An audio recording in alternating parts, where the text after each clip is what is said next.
Hi everyone, today I'm going to talk to you a little bit about shot lists and why you need them. First of all, the person that makes up the shot list is the director. And really what they're doing is they're giving their team an idea of what they'd like to accomplish in a day.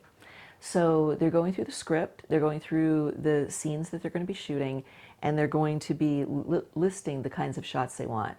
They might want to do something like, say, a long establishing shot of whatever situation. Then they want to go into coverage and they want to get close-ups of these three actors, and then maybe they want to get another two shot of this other actor or these two actors that are having a conversation off to the side.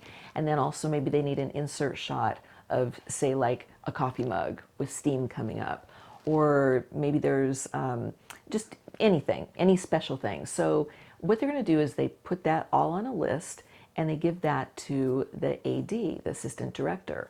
And then the AD is able to sort of time how long each shot should take so that she or he can actually schedule and figure out if they have enough time in the day. So that's the purpose of shot lists. It's really to help your team organize their day. If you're a director and you don't give shot lists, then you're probably having a conversation at some level with your AD, and they're sort of putting this together while talking to you. It's not necessarily helpful to the crew not to do a shot list. It can also make you go over budget and over schedule. So I would be concerned as a producer if you have a director that isn't making shot lists, especially if they're fairly new.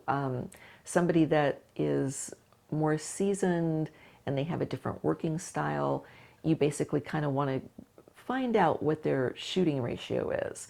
In other words, about how many pages a day are they shooting, and on an average. And from that, you can sort of gauge, well, they'll be able to get it done. They have enough experience to get through this much work, and they know what they're looking at. They've done it before.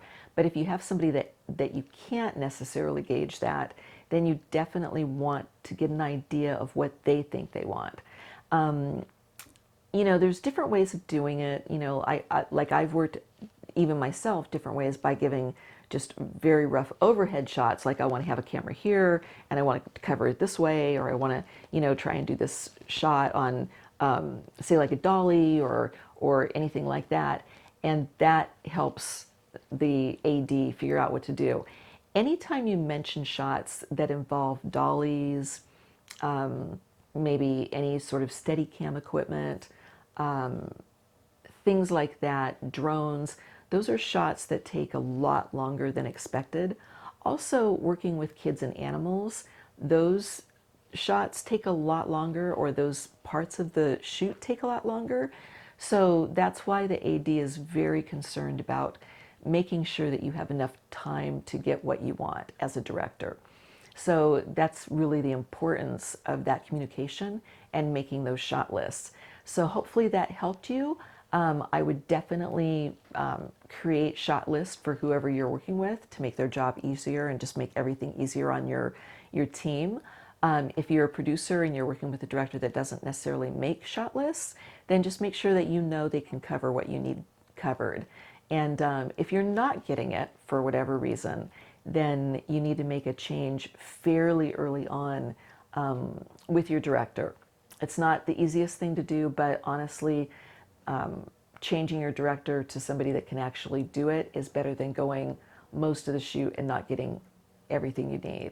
There's nothing worse than being over budget and over schedule, and having a much longer schedule than you originally anticipated, because you're costing a lot more money then.